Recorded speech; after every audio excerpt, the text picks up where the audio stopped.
¿Qué tal amigos de Prensa Esports? Estamos acá el día de hoy con Yeti, flamante nuevo coach, head coach de Team Ace para encarar la temporada 2022 de la LLA, temporada que además tiene a Team Ace como uno de los nuevos nombres, una de las nuevas caras que está apareciendo en el competitivo, el tier 1 del competitivo latinoamericano de League of Legends.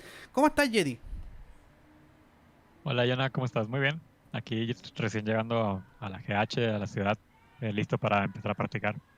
Buenísimo. ¿Qué te ha parecido la GH? Ahora que llevas poco tiempo y todavía estás quizás con esa como onda de, uy, todo es nuevo. Está bastante interesante porque siempre que te toca una Gaming House nueva, como que las GHs acá en Ciudad de México son muy particulares porque no es como que tú vas y buscas rentar una GH porque no existen. Son casas generalmente muy grandes que tienen sus particularidades y siempre son distintas, ¿no? En este caso, esta casa no sale de ese guión, digamos, y nada, apenas estamos descubriendo porque también hay muchos cuartos, muchos lugares que se olvida uno de repente. Parece laberinto, pero hagamos acostumbrándonos.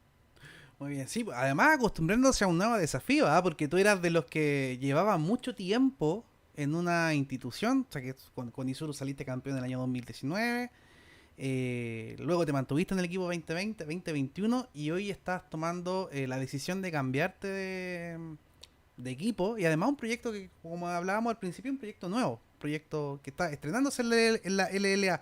Cuéntame un poco, vamos a ir de adelante hacia atrás, cuéntame un poco cómo se dio este cambio de Isurus a Team Ace luego de tantos años en el tiburón. Claro. La decisión de dejar el tiburón realmente no fue fácil, simplemente por el hecho de que pues, es una de las mejores organizaciones que hay en la región y se sabe, ¿no? La manera en la que hacen las cosas, lo que transmiten. Sin embargo, si analizamos un poco cómo son los esports, un año en esports, yo siempre digo, son como 5 años en la vida normal, ¿no? Es muy rápido todo, es demasiado acelerado. Entonces, no es normal ver que personas duren demasiado tiempo en el mismo lugar.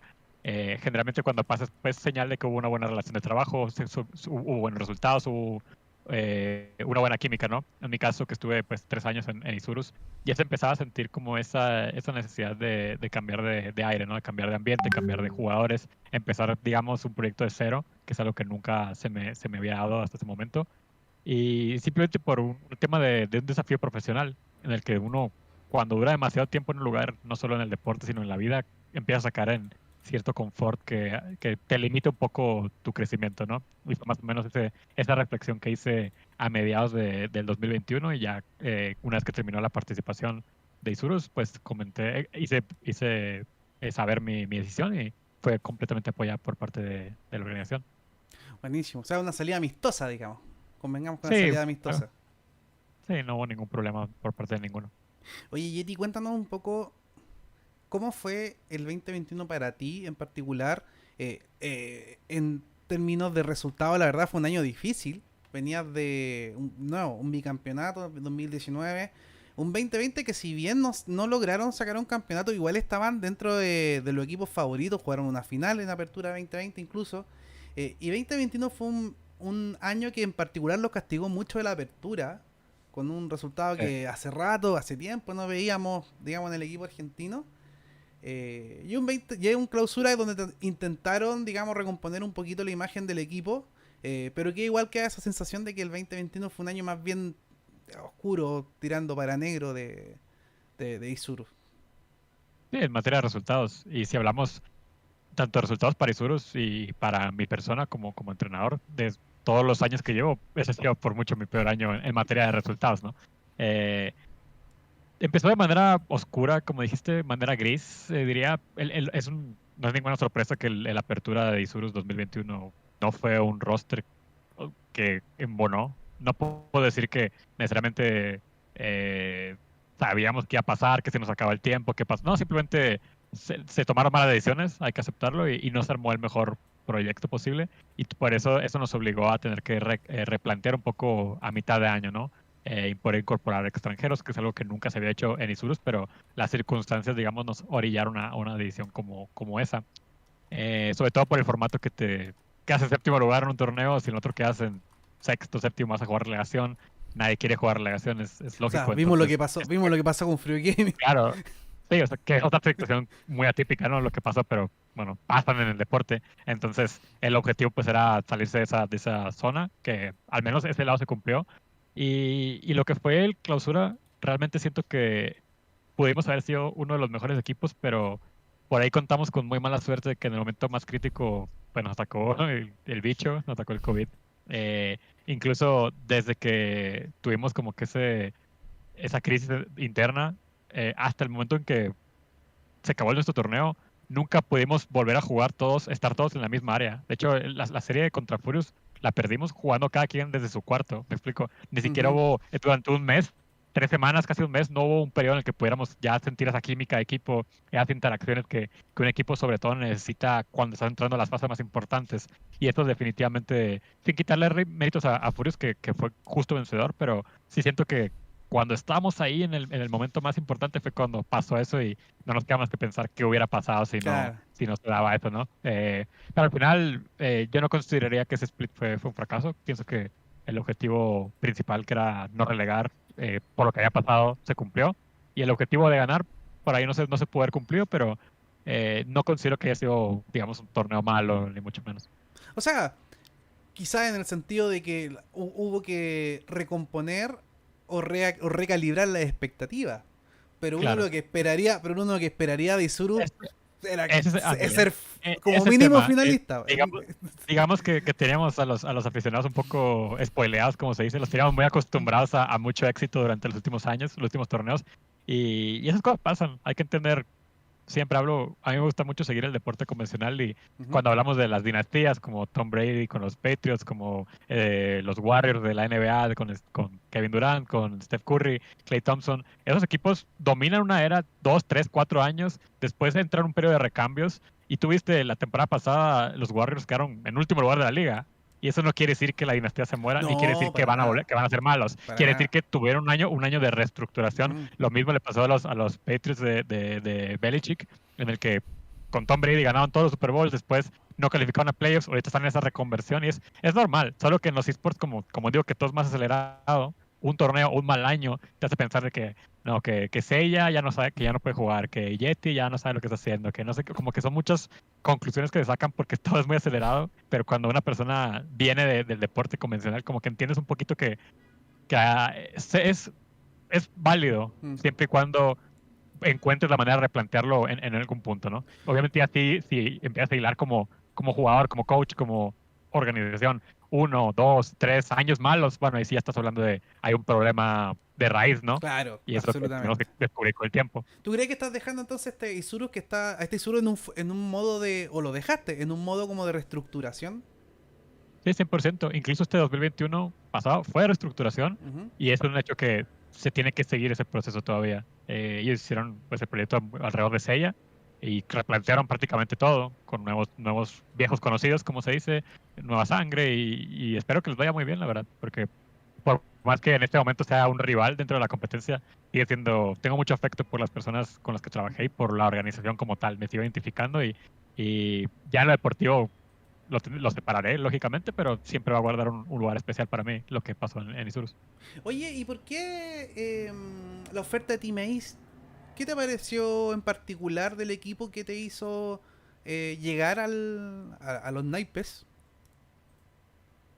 Basta, cuando estuve ya como escuchando opciones, sí puedo decir que tuve algunas de la LLA.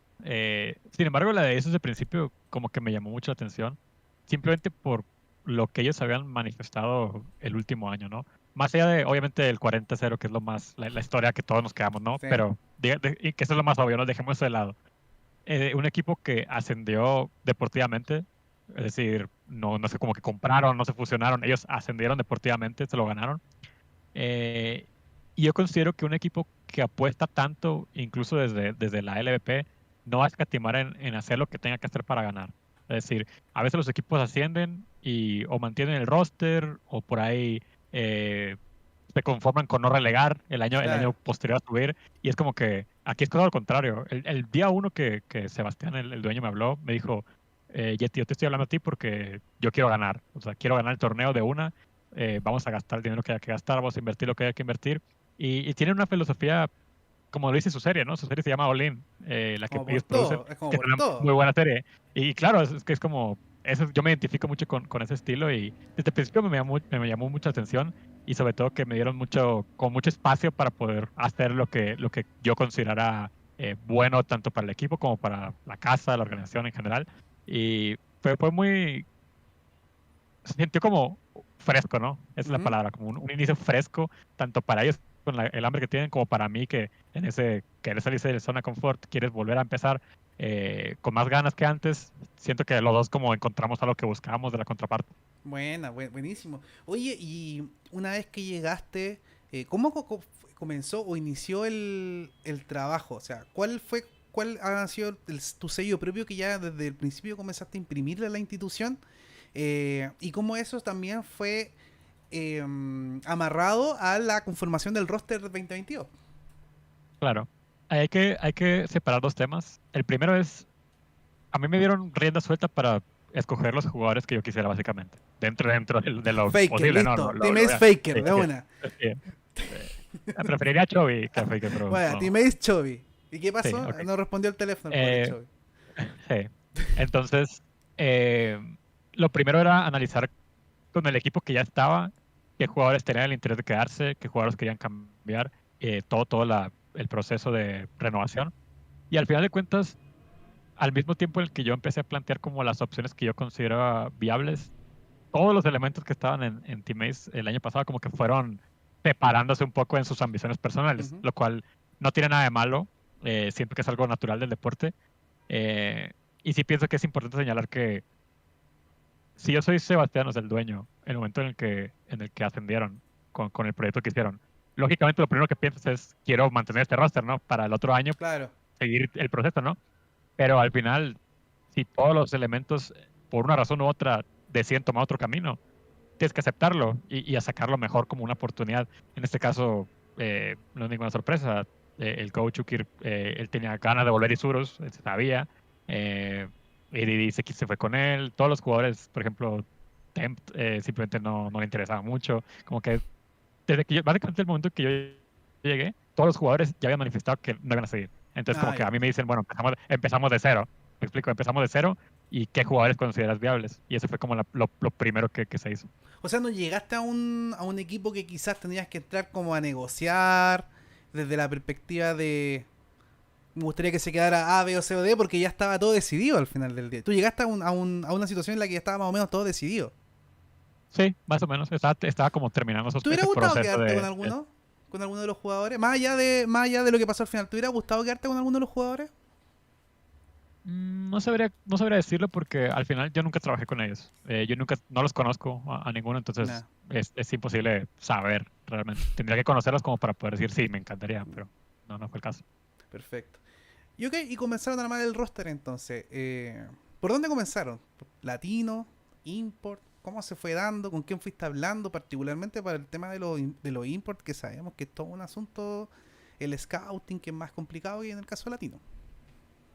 Lo primero fue asegurar la base de latinos, simplemente porque sabemos, y ya que están todos los rosters revelados, sabemos que 6 de los 8 equipos tienen al menos un coreano.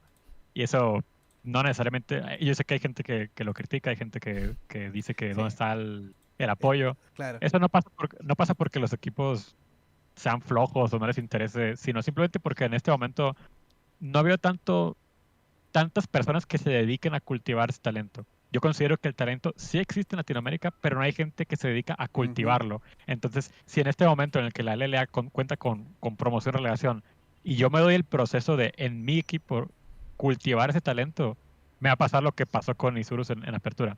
Me explico, vamos a quedar en séptimo lugar, vamos a estar peleando relegación y es como un proceso en el que no podemos arriesgarnos a perder la marca. Claro. Por eso la segura en este caso es considerarte lo que esté más consolidado y ya como un proyecto secundario ver qué podemos hacer, tal vez un suplente, tal vez una academia, tal vez un equipo LVP, cómo podemos desarrollar dicho talento. Entonces, como no hay tantos jugadores latinos, lo primero era asegurar como los mejores que hubiera en el mercado, ¿no? Los que en este caso yo y combinado con Fallen, que él también fue el único que se mantuvo, digamos, en el proyecto de Ace, consideramos viables. Y lo que yo sí reconozco mucho es que al final los jugadores latinos que yo pedí fueron exactamente los que se consiguieron. Perfecto. O sea, tú trajiste a Shuhari y te lo trajiste de Isuru, de hecho. Sí, Eh, sí. De hecho, te quería preguntar por él. La verdad es que él ha tenido como. No sé si es porque le ha tocado jugar en un Isurus complejo. Pero la verdad es que eh, es como de esos jugadores que uno dice, todavía le falta, o parece que todavía le faltara. Entonces quiero saber de tu perspectiva, qué es lo que tú ves en él en particular, cosas que obviamente uno desde afuera no conoce, que nos permita tener certezas de que con un mejor equipo, con un mejor staff, con un mejor ambiente, con un ambiente distinto incluso, puede llegar a explotar y transformarse en un gran jugador o un referente al menos en su línea. Sí, yo diría que los dos principales atributos que tiene Diego básicamente es la habilidad y es lo que él genera en el grupo, ¿no? Una Ujú. persona muy paciente, genera buena vibra, se encaja muy bien con todos los perfiles, ¿no? Se relaciona bien con los tranquilos, con los normales y con los que no paran de hablar, ¿no? Entonces ayuda mucho a esa cohesión.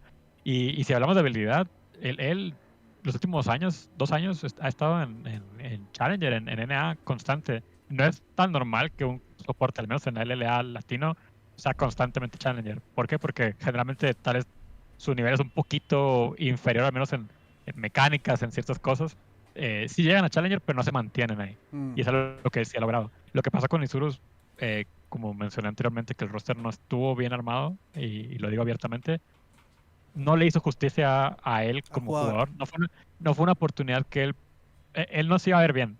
Prácticamente ningún soporte, digamos, sin mucha experiencia, se iba a ver bien en ese roster. Esa es la realidad. Y a él le tocó como que pasara esto. Y el tema de cuando él se fue a la banca no fue un tema de que se haya ido a la banca por mal rendimiento, sino que cuando replanteamos para el clausura, eh, ya sabíamos que Wara se quería cambiar a la jungla, así que estábamos buscando a Carry. Y cuando buscamos a Archer, como que él era amigo de Jelly, como que los dos querían jugar con Venían ellos, en ¿no? dúo, venían en combo. Sería como un dúo, como un combo, que es algo que no se nos acomodaba, vaya, porque tienes a Seiya, tienes a Cerito y tienes a Juan al Jungla y se acomodaba, ¿no? Entonces, no fue un tema deportivo de lo banqueamos porque no era bueno, sino No, pues así que las entendía. cosas. Por eso digo Claro, que al final como que la situación no le hacía mucha justicia a él. Una claro. situación relativamente similar, más no igual, se había un poco también con Dimitri, un jugador que estaba involucrado en un equipo que tenía, no sé si tenía muchos o pocos problemas, pero hacia afuera se veía muy desordenado. Que obviamente en un ambiente desordenado e incluso medio conflictivo, pedirle rendimiento a un jugador es medio difícil. Y la Claro. situación de Dimitri, más allá de que él destacó hasta cierto punto, también estaba como un poco como un equipo que no le hacía mucha justicia. ¿Cómo viste a Dimitri en ese ambiente y qué puede aportar él en Ace? Sí.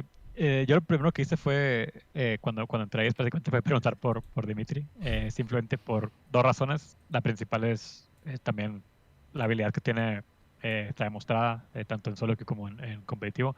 Él no lleva mucho tiempo jugando, digamos, al máximo nivel. Incluso no, ni siquiera ha tenido un split completo. O sea, ¿No?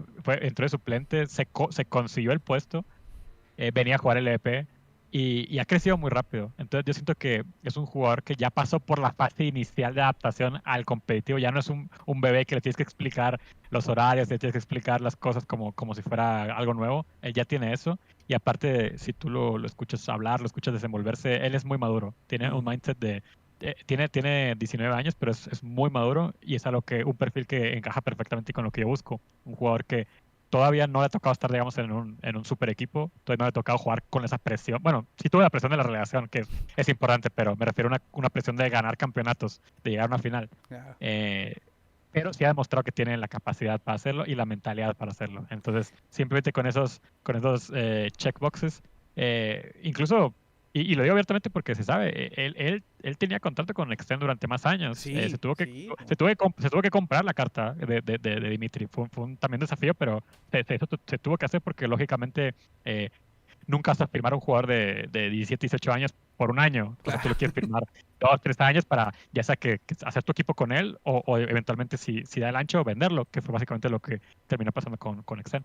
Ahora, eso también habla muy bien del compromiso de la institución con conseguirte los jugadores que tú quieres. O sea, y lo decía un poco al principio también, que necesito esto, ok, esto tiene, señor. Sí, Eh, caso similar pasó con Alonet, que él también tenía ciertos como cosillas ahí que tenía contractuales con Rainbow. Ujú. También hubo un proceso de negociación, hubo un proceso de, no fue como que ya estaba free agent, lo hablaste, se vino, no, tuvo su proceso de negociaciones que yo reconozco mucho a la organización porque realmente hicieron todo lo posible por conseguir lo que yo les pedí. Ahí, en ese sentido, ya que estamos hablando de Alonet, eh, ¿crees que le afectó mucho el hecho de estar en un equipo donde estaban rotando constantemente el carril central? En esta como idea de vamos a probarlo en cancha quién es mejor o algo así. Al final, para poder entender el nivel propio del jugador o quizás el ambiente también en el que se está desarrollando y que quizás uno se olvida de que Alonet es un muy buen jugador, que quizás las circunstancias también le jugaron en contra. Sí, a lo que se percibe, lo que se sabe, yo siento que Alonet, él tuvo como que siento que esa situación que se dio con Enga fue más un tema de Rainbow, como que se llevaron a Enga nomás porque Enga era bueno y como que querían ver si funcionaba, no tanto porque Alonet necesitara un suplente, ¿me Ujú. explico? Él tal vez no podemos decir que tuvo el mejor año, ni mucho menos, pero siento que no era necesario, Pero es que nadie de por así R7 decirlo. tuvo un gran año, también hay que Sí, decirlo. en general. No, es que ándale, puedes argumentar eso para prácticamente cualquier jugador. Claro. Entonces siento que fue más un tema del mercado que se dio, tal vez para intentar después vender a Enga. No sabría decir las razones de Rainbow, eh, pero sí pienso que eso le afectó a Lonet. Al final, si vemos lo que pasó, Rainbow tuvo momentos en los que eran primer lugar de la tabla. En un Ujú. momento estaban como 7-1. Ellos llegaron al Pentágono con chances de quedar en segundo hasta primer lugar. Solo Claro. que ya sabemos la historia, perdieron los 4 juegos. Claramente hubo un problema interno fuerte, el formato les perjudicó, pero al final Alone terminó jugando todas las partidas. Claro. Enga ya no estaba jugando. ¿Por qué? Porque simplemente no estaba, digamos, al nivel que ellos esperaban. Entonces, yo siento que no sé, eso es como lo que yo buscaba con este equipo, ¿no? Así como yo estoy buscando, digamos, ese inicio fresco. Esos jugadores que, aparte que son buenos, tienen como que esa revancha, ¿no? Ya hablamos Sí, de po. Diego, la revancha Alonet, revancha Son, Dimitri, son, pues son jugó relegación también, relegación. me explico. Entonces, Son, como tienen muchas ganas. son jugadores que están de no, que necesitan, que queremos verlo en una buena situación, en una buena circunstancia de alguna forma, en un proyecto que Claro, al menos se perciba que inicia bien. Y los así es. coreanos, necesitamos hablar de los coreanos porque yo recuerdo que cuando hablábamos a mediados del año pasado, tú me decías, es una experiencia completamente nueva para mí trabajar con coreanos, como, creo que me dijiste que estabas saliendo casi de tu zona de confort con el tema de Sí, los imports. Y sí, 100%. ahora de nuevo vas a trabajar con import, pero ahora con todo el conocimiento que tuviste con Archer y Eli. ¿Cómo fue el escogerlos, por un lado, y de lo que aprendiste con tu experiencia anterior, cómo podrías incluso lograr que esta sinergia y relación del equipo de import con latinos pueda funcionar bien?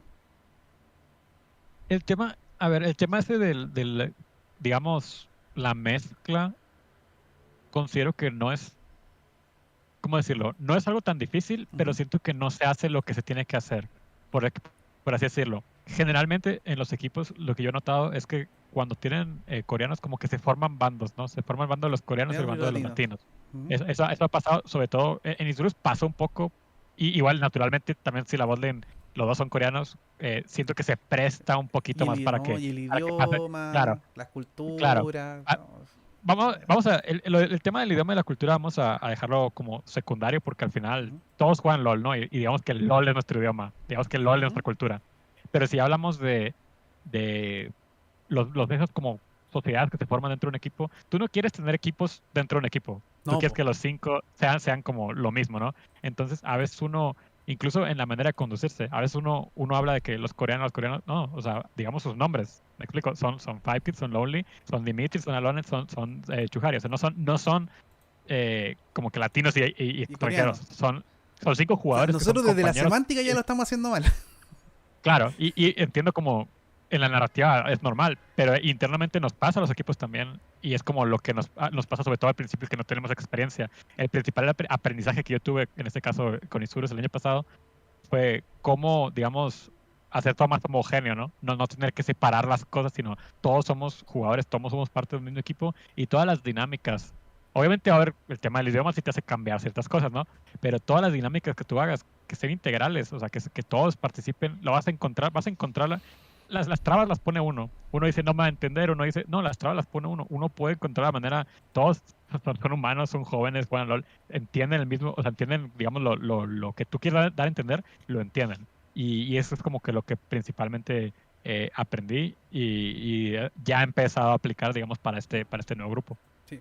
Te voy a ser bastante honesto. ¿Y por qué te pregunto tanto por cómo escogieron a los componentes coreanos? Bueno, import de su equipo, porque uno ve, la verdad, desde el año pasado sabe que hay como una cierta como coreanización de la liga, cada vez con más import coreano, al punto de que ayer creo que en la red del LLA veíamos que la mayor nacionalidad de los jugadores de la LLA eran coreanos. Eh, y Sí, uno siempre tiene como la duda de los procesos de scouting y selección de jugadores porque uno aspiraría a que el jugador coreano se escoge un jugador coreano porque no hay un latino mejor. claro. Eh, pero a veces llegan jugadores import o coreanos, en el mayor de los casos, que son de un nivel de catálogo que uno dice, pero ¿cómo no va a haber alguien de Latinoamérica que sea mejor que este sujeto, ¿cachai? En cuestión. Y yo lo que veo ahora, una vez ya con todos los rosters anunciados, es que me llama mucho la atención el buen scouting que al menos en el papel ha hecho Team Ace con el tema de Lonely y Five Kid, jugadores que si bien claramente no son de la primera línea de profesionales del LSK porque se no estarían jugando allá Ah, o en la LPL, son jugadores que sí tienen cartel en relación a otros que yo veo que están llegando acá y uno dice, se plantean las dudas como mínimo. Por eso te preguntaba cómo fue el proceso de selección, si participaste en el proceso de selección, o si hay cosas que incluso haya aprendido en este proceso de selección de Five Kid y Lonely.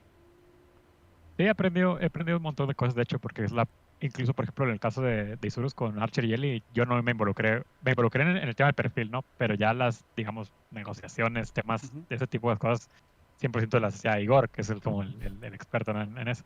En este caso, a mí sí me tocó ahora sí estar un poquito más en contacto con las agencias, con ellos, y sí he aprendido muchas cosas de cómo tienen que ser, pues, cómo agilizar las cosas, ¿no? Porque al final, eh, si analizamos, a ver, porque un extranjero, y no vamos a decir necesariamente un coreano, vamos a decir un No, un europeo import, que tal un vez no ha pasado, extranjero. un import que venga a la liga va a venir por dos razones, para ganar dinero y para ir al mundial. No, no hay más. No va a venir Ya. porque le gusta No, México, no va a venir jamás, porque jamás. quiere conocer la cultura, no quiere ir No, a no. Cancún. O sea, no, quiere ganar buen dinero y quiere ir al mundial. ¿Ok? Entonces, sabiendo eso en mente, eh, ellos todos se manejan, o el 90% se manejan por medio de agencias, ¿no? Que son como que los que lo representan. Y hay un proceso de negociación, de ver si les interesa, si alinea con ambas partes, ¿no? Entonces, no se pueden cerrar tan rápido. Generalmente estamos hablando de finales de noviembre, a veces hasta en diciembre, simplemente porque ellos en su papel pues están esperando a ver qué ofertas les Sí, llegan de están esperando diferentes hasta el lados y último como, momento, claro, claramente. claro, porque no tienen un compromiso inicial porque simplemente no les interesa en ese momento, digamos, no tienen, no se identifican todavía. Ya que vienen acá, sí se identifican y sí, tú como equipo tienes el trabajo de culturalizarlos, ¿no? De que se sientan parte del equipo y que sientan esa fidelidad, eh, que es lo que se intenta hacer. En este caso, nosotros teníamos muchos prospectos, tanto para el rol, o sea, ya definidos los latinos, y hablando también lo que comentaba de que a veces se forman bandos. Ujú. Yo siento que los mejores, digamos, roles para encontrar tu import, en caso de que necesites import, son top 100%, y el otro sería entre mid y high carry, ¿ok? Que son como, no va a hacer que el equipo se te divida, y aparte son roles que tienen, sobre todo mid, en este caso, como el caso de Ace del año pasado, como que tienen mucha independencia, ¿no? Son roles muy Eh, micromecánicos al final del día, como muy... claro, pueden sacar ventajas, ¿no? Digamos, en línea, lo que Ujú. sea. Y de carry, tal vez no tienen tanto para sacar ventaja individualmente, pero sí tienen un rol que requiere menos comunicación y que en un punto de la partida sí recompensa, digamos, esas Claro, no mecánicas, es ¿no? como el jungla, Entonces, por ejemplo, que el jungla claro, sí es más complejo. a mí sí se me hace puede haber junglas muy buenos, pero yo sí siento que es muy complicado hacer que un jungla coreano funcione. Y de hecho hemos visto que se han ido como erradicándolos. Antes había más junglas coreanos, ahorita ya es como que están optando por tops, por supports, por Ujú. AD carries, es como lo que se está haciendo, ¿no? Eh, entonces teníamos varias opciones ya definidas para esos roles, ¿no? Y simplemente analizando los juegos, analizando todo, concluimos que necesitábamos, digamos, si tienes a Dimitri, a Lonet, Diego, necesitas dos jugadores que sean como proactivos y que tengan este nivel como para poder marcar una diferencia, ¿ok? Una diferencia que no necesariamente tiene que ser, me voy a solear 5 veces al otro vato, o sea, no necesariamente, sino que hagan jugadas. Caso, por ejemplo, de Lonely. Si tú ves las partidas, sobre todo la final que jugó de la Challengers de Corea, no te voy a mentir, no te voy a decir que Lonely es el laner más dominante y que va a estompear a todos en línea. Yo no creo que eso vaya a ser el caso, sobre todo porque en la liga hay buenos top laners. Sí. Pero lo que él tiene es que él tiene como ese ojo para ver jugadas que te ganan la partida. No tiene miedo a hacer cosas que a lo mejor otros sí tienen miedo a hacer solo por cuidar tal vez el no verse mal, el no cometer el error. Él siempre está buscando hacer algo. El jugador KDA, ¿no? Claro, exactamente. Entonces, eso fue lo que a mí me llamó la atención de él y fue de los primeros jugadores que yo empecé como a preguntar, oye, ¿qué onda? Este jugador está libre, tiene ganas de venir, tiene como que vas iniciando las charlas, ¿no? Para ver si de entrada es viable o si simplemente es inviable, ¿no? Considerando que cualquier jugador que tenga nivel de LCK no se va a venir. No, es que O sea, claro, no va a por venir eso, acá. por eso. Es imposible. Entonces, estás hablando de jugadores, los que están abajo de esos, que tienen nivel de suplentes del CK, de titulares de Challenger Corea, de los equipos protagonistas de Challenger Corea. Esos son los que tú estás buscando y son más o menos los que encontramos. Y en el tema de Five, ahí sí fue un poquito más particular, en el sentido de que él no estaba inicialmente en los scoutings porque él tenía contrato todavía con KT.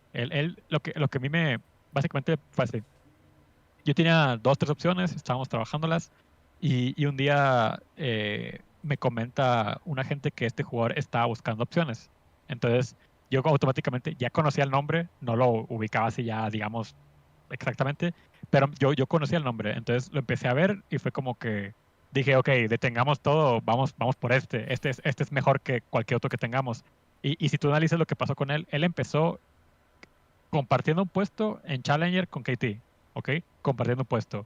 Después se hizo titular y después lo ascendieron a KT Claro. en el CK. Y se hizo titular. Él jugó las últimas, no recuerdo si 10 partidas, como las últimas 5 o 6 series en el CK, porque él tuvo un proceso ascendente en lo que es su rol, ¿no? Desconozco, digamos, ya las especificaciones más técnicas de si él por qué tal vez no quiso continuar o buscar tal vez en Challenger, pero al final a mí se me hizo saber que él tiene el interés y tiene interés de venir a la LLA y fue así como se dio el proceso. Platiqué con ellos y pues el resto ya es, aquí lo tengo Para a la 2 gente, metros jugando solo que... para la gente Sí. que no los conoce tanto, no necesito una descripción de Lonely, que para mí es como, en resumidas cuentas, como ese jugador que no te gana quizá una jugada, pero te gana el juego. Claro, algo así. ¿Cómo podríamos describir a Five Kid? Él es muy perfeccionista. Se nota en su manera de conducirse, se ve como alguien muy serio, Si tú lo ves en su manera de conducirse, tiene como una aura diferente, es como un asesino, literal, un asesino de sangre fría. Tú lo ves, se tiltea cuando falla un minion, cosas así bien entendidas, ¿no? Y es como muy perfeccionista. Se ve que siempre está intentando perfeccionar lo que es su estilo de juego, sus clics, su manera de pilotear al campeón. Y es muy dominante, la verdad. Ujú. Es muy dominante. No suele cometer muchos errores. Yo siento que si logramos. Para mí, el tema de su nivel está demostrado, lo tengo como confirmado por lo que he visto y por lo que se percibe. Si logramos integrarlo, ese va a ser como el desafío, ¿no? Porque al final el tema tanto con Five como con Lovely es que ellos nunca han jugado tal vez fuera de Corea, como a lo mejor ADD de Isurus ya jugó en México. Claro. Estuvo jugando, se acaban de anunciar en Rainbow, ya jugó en Turquía. Hoglet ya jugó en All Nights, me explico. La mayoría de los Lucy de All Nights jugó en Brasil. La mayoría tienen como que un proceso de adaptación tal vez a una región menor y en nuestro caso no. Entonces sí tenemos como que ese desafío de poder integrarlos y si logramos integrarlos va a ser más un tema de qué tan rápido y qué tan bien los podamos integrar, no tanto de qué tanto nivel tengan. Eso como que en este momento ya está garantizado, por así decirlo. ¿Hace cuánto que comenzaron a entrenar ya todos?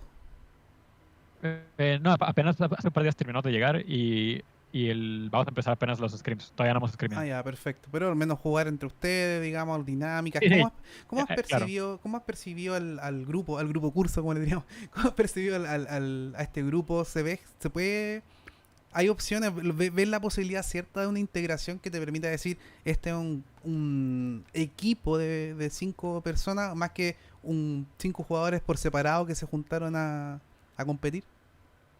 Sí, definitivamente se percibe como un buen grupo. De hecho, ayer estuvimos empezando ya las dinámicas como de integración. Hicimos algunos juegos, les hice algunas preguntas así medio troll. Nos vamos conociendo entre todos, ¿no? Y se ve que todos son como más o menos en la misma línea, son bastante tranquilos, pero a la vez no tienen miedo, digamos, a emitir un comentario, a emitir algo, una broma, y se siente que es cuestión de tiempo, ¿no? O sea, a veces en los grupos tú desde el principio como que detectas, creo que puede haber fricción entre estos jugadores o en esta situación. En este caso es todo lo contrario. El tiempo nos lo confirmará, ¿no? Pero sí se siente como un grupo bastante similar en sus perfiles y creo que van a modelar perfectamente. Oye, desde la perspectiva, porque hemos hablado harto de los jugadores, pero desde la perspectiva del staff técnico, hasta tú, está Fallen, ¿cómo se va a ir expandiendo el grupo de trabajo? Quizás con más strategic coach, assistant coach, positional coach, estos son esos cargos que van apareciendo, digamos, en nuestra escena, nuestra novel escena competitiva. ¿Cómo se va a ir desarrollando o cómo tienes planeado que se desarrolle el área técnica de Team Ace de cara al inicio de la competencia? En cuanto a lo deportivo, Fallen y yo sí somos los como responsables, o sea, 100%. Por ahí estamos buscando, hace poquito postulé en redes incorporar unos analistas, simplemente como para complementar labores técnicas, ¿no? De recopilación, scouting, Ujú. etcétera.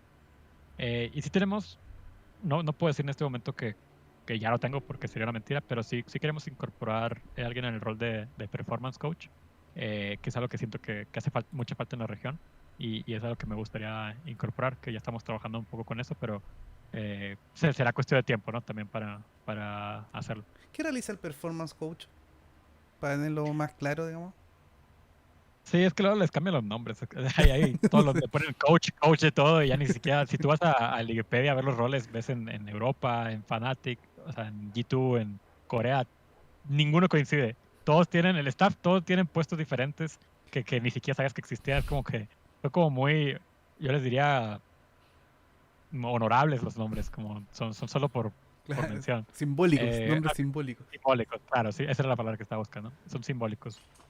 Para mí un performance coach es el que se encarga principalmente de todo lo que tenga que ver con un profesional, que no tenga que ver con el juego, pero que sí tenga que ver con su manera de conducirse, digamos, Mm, alimentación, descanso, estiramientos, respiración, cosas que yo como coach, cuando empiece la práctica, yo esté seguro que ese jugador está al 100% físicamente, va a poder rendir al máximo y que cuando no necesariamente que haya un problema y que él lo va a resolver, ni mucho menos, sino que él pueda detectar como ciertas cosas que vendrían bien, ¿no? Que a lo mejor a veces los entrenadores eh, no sabemos tanto en el sentido de que no somos profesionales de la psicología. claro. Al menos yo no, al menos yo no. No sé si hay algún colega que sí lo sea, en mi caso no lo soy y todo lo que sé básicamente son cosas que he ido aprendiendo y sí, puedo decir que he aprendido un montón.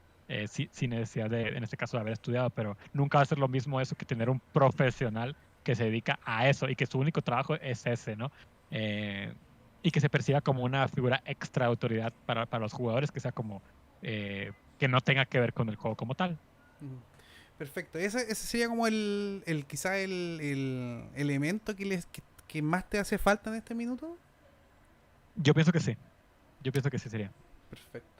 Y bueno, vamos a ir, para ir cerrando, ya hablemos un poquito de los rivales, por supuesto. Lo hemos mencionado muy por encima.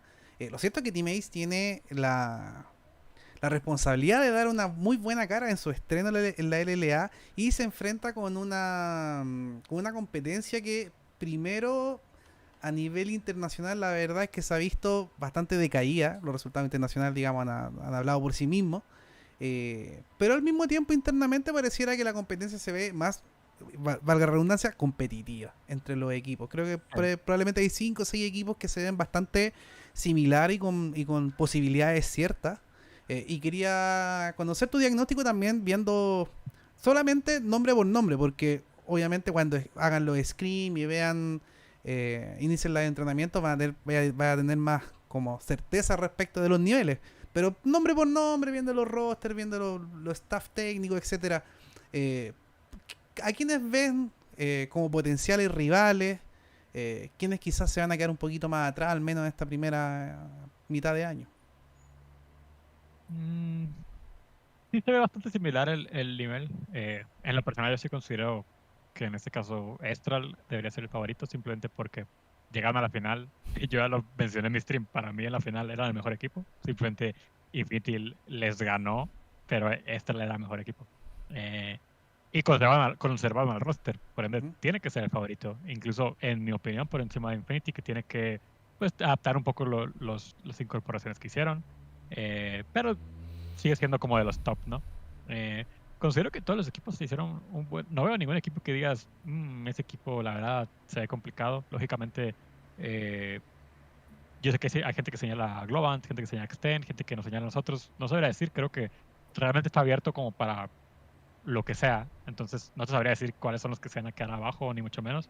Pero sí te puedo garantizar que nosotros vamos a intentar sumar puntos desde el principio, ¿no? Ujú. A mí no me interesa o sea, sí es verdad que los playoffs son lo más importante, pero no me gusta el discurso de, no importa, en playoffs me recupero, sino yo quiero empezar el torneo bien y quiero empezar desde el principio dando un golpe de autoridad, demostrando que somos uno de los mejores equipos y ese es básicamente nuestro objetivo. No importa contra quién abramos, no importa contra quién sea el favorito, para nosotros todos son rivales y sí, por ahí va a haber un enfrentamiento interesante, por ejemplo, con Isurus, que Ujú. tienen a IDD, que tienen a Aoki, que tienen a Gaboto, sí, va a haber enfrentamientos Hay interesantes. una cierta ciencia como una como media simbiosis entre ambas instituciones, como que Sí, se claro. intercambiaron elementos. Sí, va a ser interesante, pero más allá de eso, para nosotros todos los rivales son difíciles, son interesantes, y el torneo naturalmente irá señalando quiénes son los favoritos. Oye, desde esa perspectiva, justamente que hablamos de playoff y todo, y todas las posibilidades nuevas que nos va a entregar la competencia, porque al parecer, y lo que es un secreto a voces, el formato va a estar cambiando a uno muy similar a lo que se ve ahora hoy por hoy en la LEC. Y bueno, se lo he preguntado a otros coaches, te lo quería preguntar a ti también. Eh, ¿Cuál es tu percepción del torneo actual, del formato actual?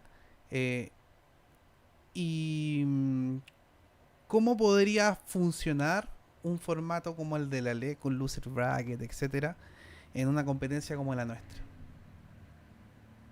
Mm, el tema del formato, bueno, primero separo señalando que hay formatos que son tal vez más justos para el que queda en primer lugar, hay formatos que son como más beneficiosos en que le dan muchas oportunidades a todos.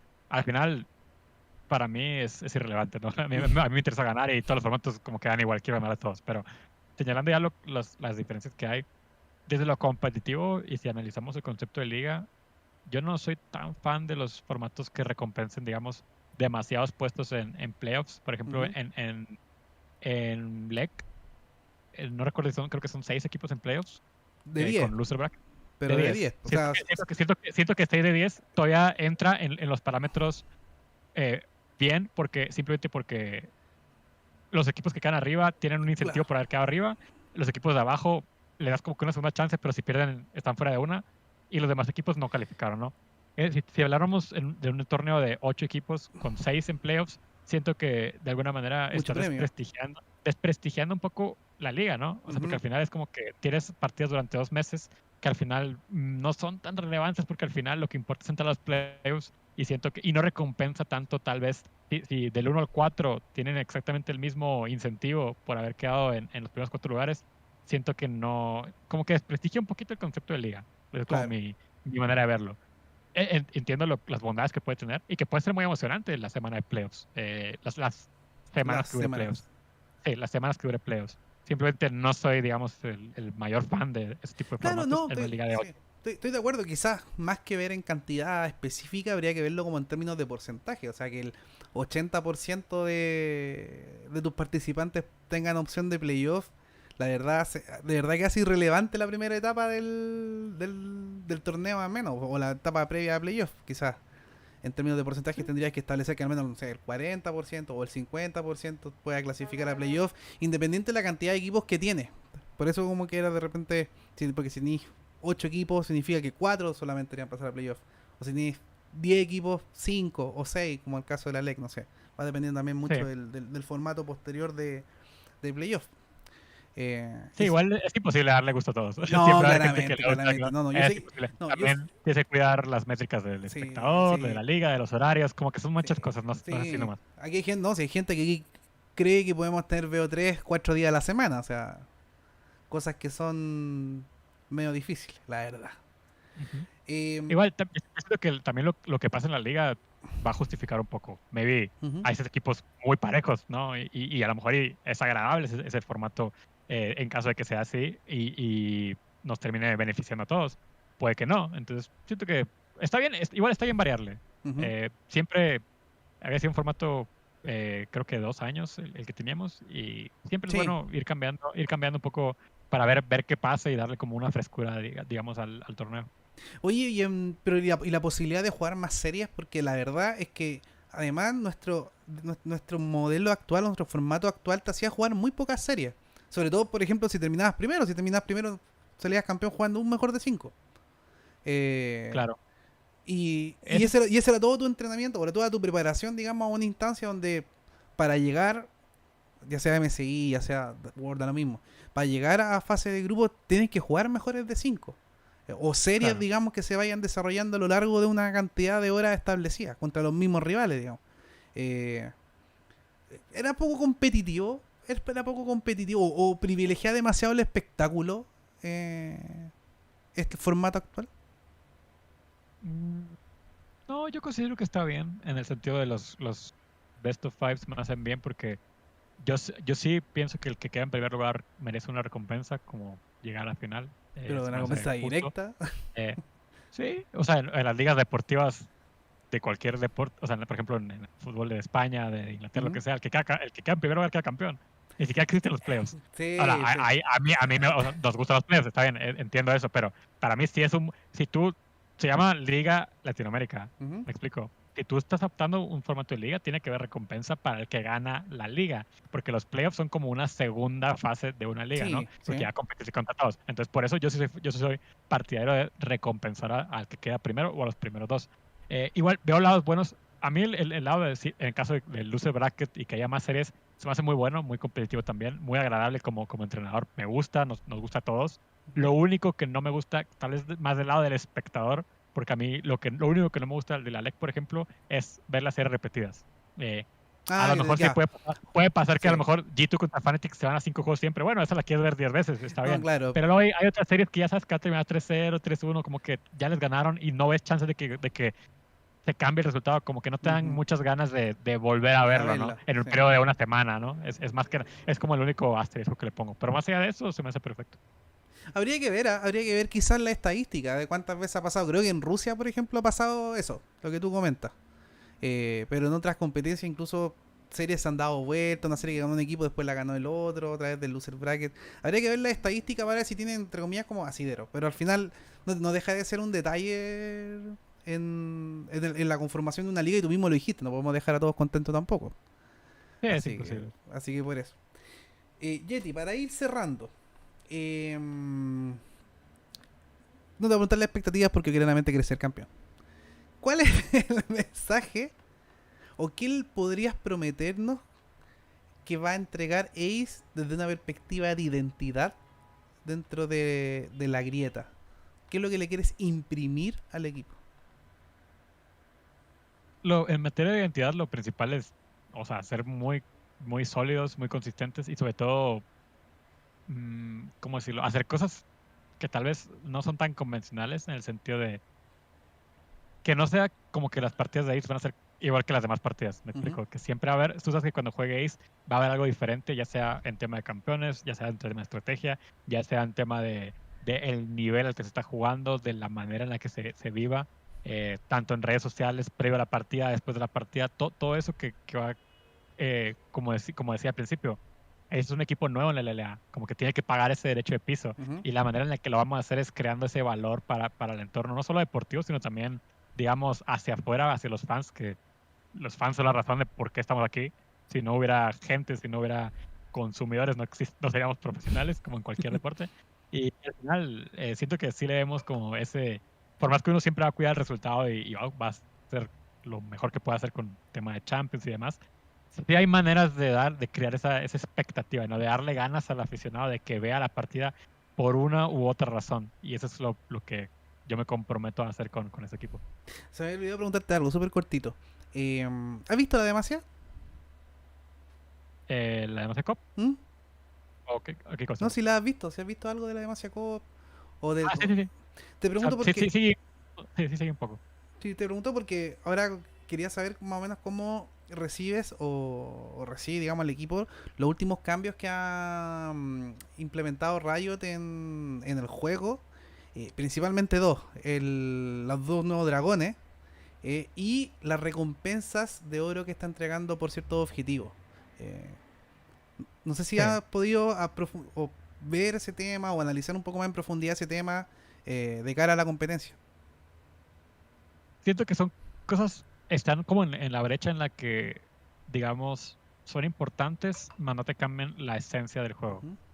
Por ahí los dragones sí tienen particularidades importantes. Sí podemos decir, está roto, sí aplica así, pero al final no siento que cambien tanto la esencia del juego como cuando tal vez cambian radicalmente la jungla. Mm, Que eso sí te cambia toda la manera. Si te cambian tal vez los ítems de los AD carries, que te cambian sus powers. Siento que las cosas son un poco más sensibles. Al final, por ejemplo, lo de las recompensas son un método de comeback para las partidas.